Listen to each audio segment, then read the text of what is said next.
सद्गुरु श्रीपाद बाबा की जय। सच्चिदानंद सद्गुरु रामदास बाबा की जय। सच्चिदानंद सद्गुरु पांडुरंग दादा की जय।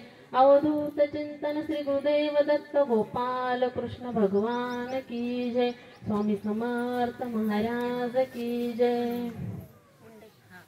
महायोग पीठे तटे भीमरथ्यावरं पुंडरीकाय धातुं मुनिद्रे समागत्य तिष्ठं तमानन्दकन्दं परब्रह्मलिंगं भजे पांडुरंगं। जयाचा जनी जन्म नामार्थ झाला, जयाने सदा वास नामांत केला। जयाचे मुखी सदा नाम कीर्ती, नमस्कार माझा त्या ब्रह्म चैतन्य मूर्ती। गुरुर्ब्रह्मा गुरुर्विष्णू गुरुर्देव महेश्वरा, गुरु साक्षात परब्रह्म तस्मै श्री गुरुवे नमः। वाचवी ज्ञानेश्वरी, डोळा पहावी पंढरी। ज्ञान होय अज्ञानासी, ऐसा वर त्या टिकेशी। ज्ञान होय मुढा, अति मूर्ख त्या दगडा। वाचिल जो कोणी, जनी त्यासी लोटांगणी। आज थोडंसं ज्ञानेश्वरीवर बोलावं असं वाटतं। आज ही प्रवचन रूपी सेवा, माय बाप हो तुमचं सर्वांचं प्रेम आहे। आज सगळ्यांना ज्ञात आहे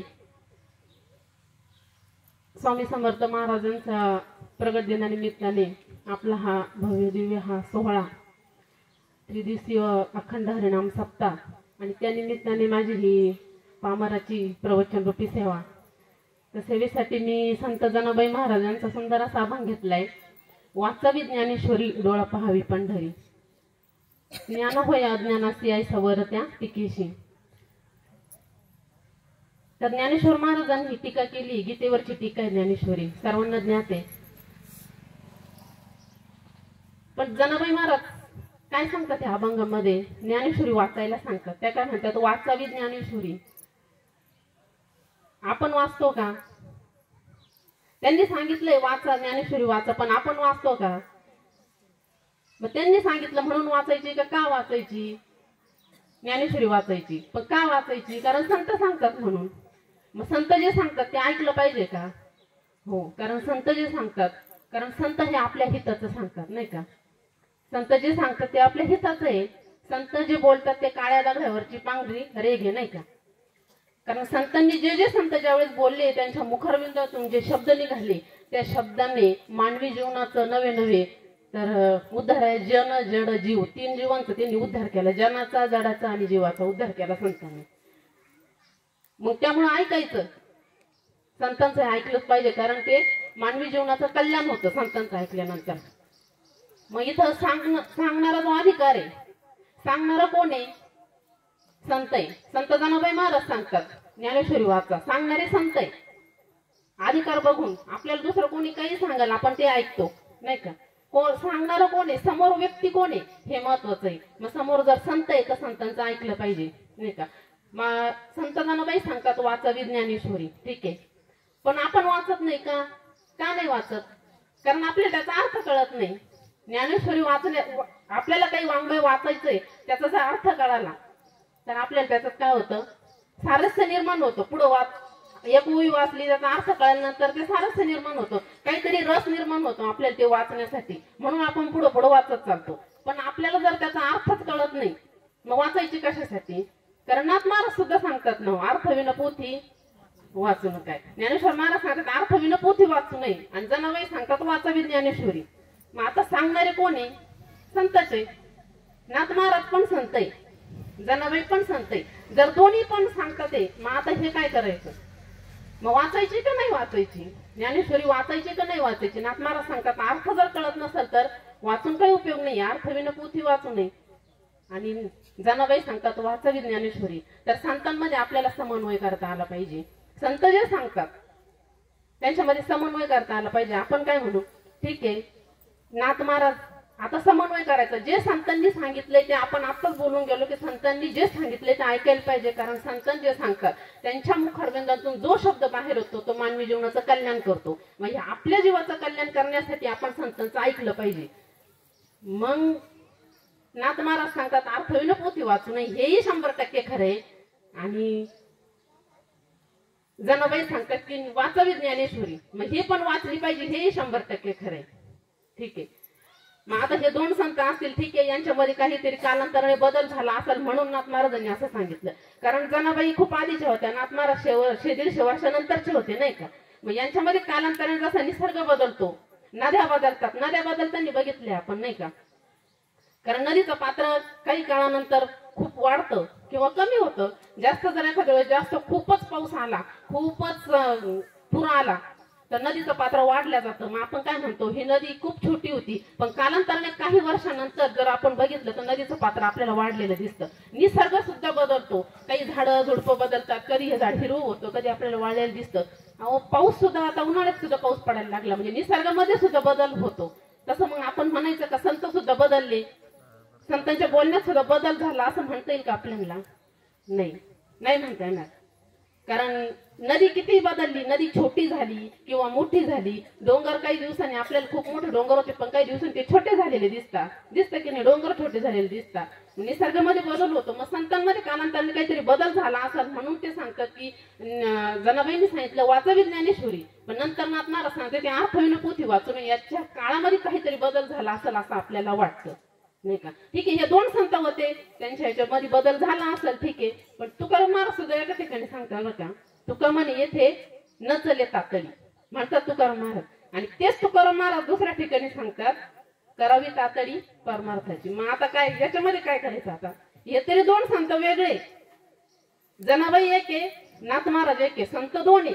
दोघांच्या बोलण्यामध्ये फरक आपण म्हणू शकतो, ठीक आहे, ते दोघं. पण आता इथं एकच तुकाराम महाराज आहे. तुकाराम महाराज सांगतात तुका म्हणे येथे न चले तातडी, आणि नंतर ते काय म्हणतात करावी तातडी परमार्थाची. पण मग याच्यामध्ये काही बदलले का? तुकाराम महाराज काही काळापुरते बदलले का? पण आपण म्हणतो नाही, तुकाराम महाराज बदलले नाही. त्याच्यामध्ये आपल्याला तो समन्वय करता आला पाहिजे, त्याच्यासाठी आपल्याला वाङ्मय दिलेले. म्हणून म्हणतात की वाचावी ज्ञानेश्वरी, तिथं वाचा, वाङ्मय बघा, मग तुम्हाला कळेल त्याचा समन्वय काय तो. तुकाराम महाराज म्हणतात तुका म्हणे येथे न चले तातडी. संत बदलत नाही, त्याचं कारण आहे नदी आपल्याला बदलताना दिसती, हे बदलताना दिसते, डोंगर बदलताना दिसत्या, ऋतू बदलताना दिसते. आता उन्हाळ्यात पाऊस पडतो, पावसाळ्यातला पाऊस बंद झाला, उन्हाळ्यात पडायला लागला, म्हणजे ऋतू सुद्धा बदलले. पण संतांच्या ठिकाणी हा बदल अजिबात नाहीये. कारण आपण सागराला कधी बदलताना पाहिलं का?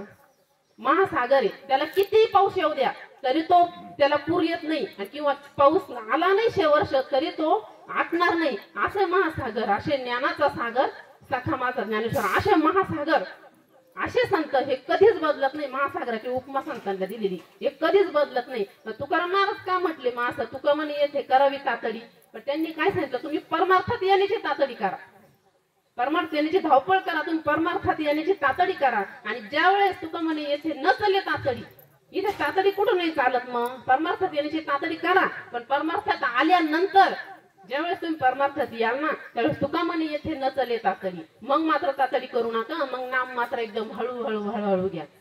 माझ्या विठोबाचे नाम अट्टहासे उच्चारावे, एकदम हळूहळू घ्यायचं. हळूहळू चाला मुखी राम राम बोला, एकदम हळूहळू तातडी करा, पण परमार्थात येण्याची करा. पण नंतर ज्यावेळेस तुम्ही परमार्थात याल ना, मग मात्र तातडी करू नका, मग मात्र एकदम हळूहळू हळूहळू तो परमार्थ करा, असं तुकाराम महाराज सांगतात. म्हणजे आता इथं समन्वय झाला. तुकाराम महाराजांना काय म्हणायचं ते कळलं, ते बदलले नाही. त्यांनी सांगितलं तुम्ही परमार्थात या, येण्यासाठी तातडी करा, खूप धावपळ करा. जोपर्यंत तुम्ही परमार्थात नाही तोपर्यंत येण्यासाठी धावपळ करा. पण एकदा का आले मग मात्र तिथं नामस्मरण एकदम हळूहळू हळूहळू घ्या. मग मात्र तुका म्हणे येथे न चले तातडी, मग तातडी करू नका, असे तुकाराम महाराज सांगतात. आता समजा तुकाराम महाराज तातडी करायची नाही, मग आता वाचावी ज्ञानेश्वरी. आता इथं समजा तुकाराम महाराजांचं झालं, संत एक आपण समन्वय केला, परंतु जनाबाई, संत जनाबाई काय सांगतात वाचावी ज्ञानेश्वरी, ज्ञानेश्वरी वाचावी. पण आमचा काय विषय आहे? जनाबाई सांगतात ज्ञानेश्वरी वाचा, आणि नाथ महाराज सांगतात अर्थहीन पोथी वाचू नये, आणि आम्ही म्हणतो की आम्हाला अर्थ कळत नाही म्हणून आम्ही वाचत नाही. ठीक आहे, आपण पोथी वाचत नाही, पण आपण काय करावं? ज्ञानेश्वरीवरती जर बोट ठेवलं, एकदा का त्या ज्ञानेश्वरीवरती बोट ठेवलं, ते बोट मात्र आपलं एकदा वाचायला जर लागलो तर ते बोट संत सोडत नाही. आमचा विषय आम्हाला अर्थ कळत नाही म्हणून आम्ही वाचायची नाही. आमचा काय विषय, आम्हाला अर्थ कळत नाही म्हणून आम्ही ज्ञानेश्वरी वाचायची नाही. पण जनाबाई सांगतात वाचा, वाचल्याने काय होतं, ज्ञान होय मुढा, ज्ञान होय अज्ञानाची ऐसा वर त्या टिकीशी. त्या टिकेला असा वर दिलाय बरं का, तुम्ही वाचा. अज्ञान म्हणजे काय, ज्याला काही कळतच नाही, आपल्याला तरी वाचता येते पण अर्थ कळत नाही, पण काही काहीला वाचता सुद्धा येत नाही. मग त्यांनी सांगितलं जनाबाई तुम्ही का सांगता ज्ञानेश्वरी वाचा. मग त्या सांगतात तुम्ही वाचा, तुम्हाला ज्ञान होईल. अज्ञानाला सुद्धा ज्ञान होतं. मग ते ज्ञान कशा पद्धतीने होतं, एक छोटस उदाहरण देऊन सांगते. एक खूप असे पंडित होते, तिथं सगळं त्यांचं असं एकदम ज्ञानार्जनाचा कार्यक्रम चालू होता, सोहळा होता मोठा. आणि ते काय करायचे, सगळे याच्यावर बोलायचे, एकदम ज्ञानावरती सगळे मोठे मोठे मोठे मोठे पंडित होते आणि ज्ञानावर बोलायचे. आणि ज्ञानावर बोलता बोलता खूप त्यांचा असा मोठा कार्यक्रम चालला. आणि मग त्यांनी काय केलं, असं बोलता बोलता बोलता तिथे एक अजून एक पंडित ऐकायला आलेला होता. शास्त्री पंडित होते, ते ज्ञानावर बोलायचे, अजून एक ऐकायला आलेला होता. तर तो ऐकता त्यांनी सांगितलं की यांचं कुठंतरी अजून बोलण्याचं कमी पडतं, यांचं ज्ञान कुठंतरी कमी पडतंय. मग त्यांनी काय केलं, त्याचा एक 7-8 वर्षाचा मुलगा होता लहान. त्याला वाटलं आता मला तर काही इथं बोलू देणार नाही, मग माझा जो 7-8 वर्षाचा छोटा मुलगा आहे, मी याला माझ्या मार्गाने मी त्याला बोलायला लावेल इथं. मग ते एवढे शास्त्री पंडित होते, एवढे सगळं ते शास्त्र पिलेले होते, ते एवढं सगळं तिथं त्यांचा ज्ञानार्जनाचा कार्यक्रम चालू.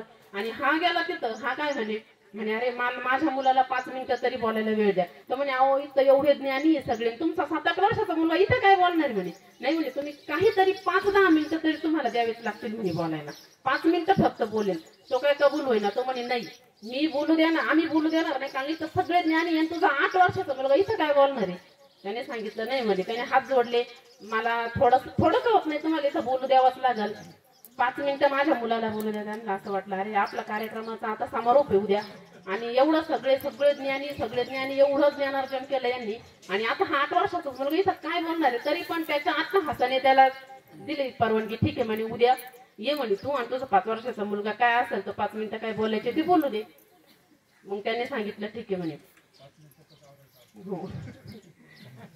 आणि मग त्याने काय केलं, तो घरी गेला, त्या मुलाकडून हातवारे कसे करायचे एक पानभर त्याला लिहून दिलं. त्या मुलाला 5 मिनिटांमध्ये जे काही बोलायचं ना ते पानभर लिहून दिलं. आणि त्याला सांगितलं तू आता पूर्ण पाठ करून घेतलं त्याला हातवारे कसे करायचे, चेहऱ्याचे हावभाव कसे करायचे, 5 मिनिटांमध्ये सगळं वदवून घेतलं त्या मुलाकडून त्याच्या वडिलांनी. आणि तिथं 5 मिनिटं जाऊन तो मुलगा एवढा रात्रभर त्या मुलाकडून त्याने वधून झोपू नाही दिलं त्या मुलाला. तू हे 5 मिनिटांमध्ये तुला एवढं बोलायचंय. आणि त्या मुलाने तेवढं पाठ केलं. आता छोट्या मुलांची बुद्धी कशी अकस्मात करण्याची राहते, त्याने पूर्ण पाठ केलं. जसं तसं वडिलांनी जसं लिहून दिलं होतं तसं त्या मुलाने एकदम पाठ केलं आणि तो बोलायला लागला. तिथे गेल्यानंतर ते त्या मुलाला दिलं माहिती, असे सगळे घाबरून गेले. आपल्या कार्यक्रमाचा शेवटचा दिवस असता मरो, हा मुलगा आता सगळ्या कार्यक्रमाचा नाश करतो, काय बोलायला आता हा मुलगा, याच्यावरती काय बोलणार ह्या विषयावरती. पण मग तो मुलगा ज्यावेळेस त्या माईक समोर गेला आणि ज्यावेळेस तो बोलायला लागला त्यावेळेस सगळे ज्ञानी पंडित चक्क झाले की हा मुलगा एवढा आपल्यापेक्षा जास्त ज्ञान सांगतोय. 5 मिनिटांमध्ये यांनी भरपूर काही ज्ञान सांगितलं, एवढा कुठं शिकला असेल, एवढं कसं ज्ञान आहे याच्याकडं, असं त्यांना इतकं चकित वाटलं. तो मुलगा जसं बोलायचा तसं हे इकडं यांना असं वाटलं की खरंच ह्या मुलाकडे एवढं कसं ज्ञान आहे. खूप आनंद झाला आणि सगळ्यांनी त्या मुलाला उचललं आणि त्याला डोक्यावर घेतलं आणि सगळे नाचू लागले त्या मुलाला घेऊन. आता बघा बरं का, त्या वडिलांनाही आनंद झाला, बाकीचे जे ज्ञानी बसले होते त्यांना खूप आनंद झाला की खरंच हा मुलगा खूप हुशार आहे, खूप बोलला. सगळ्यांना आनंद झाला. मुलगा काय बोलला हे त्या समोरच्यांना कळालं. तो मुलगा जे बोलला ना ते ज्ञान्यांना कळालं ना, कारण सगळे बसलेले ज्ञानी होते, त्यांना कळालं हा मुलगा काय बोलला. पण एवढं सगळं घडत असताना त्या मुलालाच कळालं नाही मी असा 5 मिनिटात काय बोललो का मला एवढे डोक्यावर उचलून घेतलं. म्हणून जनाबाई सांगतात की वाचवी ज्ञानेश्वरी. तुम्हाला अर्थ कळत जरी नसेल ना तरी तुम्ही वाचा, समोर घ्या, तिथं दर्शन घ्या आणि ज्ञानेश्वरी वाचा. पण तुम्हाला नसेल कळत ना, तुमच्या समोर बसलेले ज्ञानी आहे, तुमच्या समोर बसलेले जे देवी देवता आहे ना त्यांना तुमच्या वाचण्याचा अर्थ कळतो. आणि एक दिवस असं करते की ज्ञान होय मुढा अति मूर्ख त्या दगडा. मग तो ज्ञान त्या मुलाला सुद्धा ज्ञान करून देतात बरं का. ते इथं बसलेले अशा आहे की ज्यांना गीता वाचता येत नाही पण ते खूप बोलतात, खूप ज्ञान आहे त्यांच्याकडं. याचं काय कारण आहे, अहो तेच आपल्या संतांचीच कृपा आहे. नाही संत कृपा करतात म्हणून ज्ञानेश्वरीवरती बोट ठेवा. नाही तुम्हाला वाचता येत ना बोट ठेवा, ते बोट ज्ञानेश्वर महाराज सोडत नाही, एकदा धरलं ना सोडणार नाही. ते बरोबर ते तिकडं पारायणाचा 8वा अध्याय चालू द्या, तुम्ही 5व्या अध्यायावर बोट ठेवा तरी बरोबर तिथं नेऊन घालतील, तुम्हाला बरोबर तिथं नेऊन सोडतील. असे आमचे संत आहे. म्हणून ते सांगतात वाचवी ज्ञानेश्वरी. आणि जनाबाई काय सांगतात, वाचिलो जो कुणी जणी त्याशी लोटांगणे लोटांगे घेऊन सांगतात ना आपल्याला संत, म्हणून जनाबाई सांगतात की वाचावी ज्ञानेश्वरी. कुंडली कवरदेव हरी विठ्ठल श्री ज्ञानदेव तुकाराम पंढरीनाथ भगवान की जय.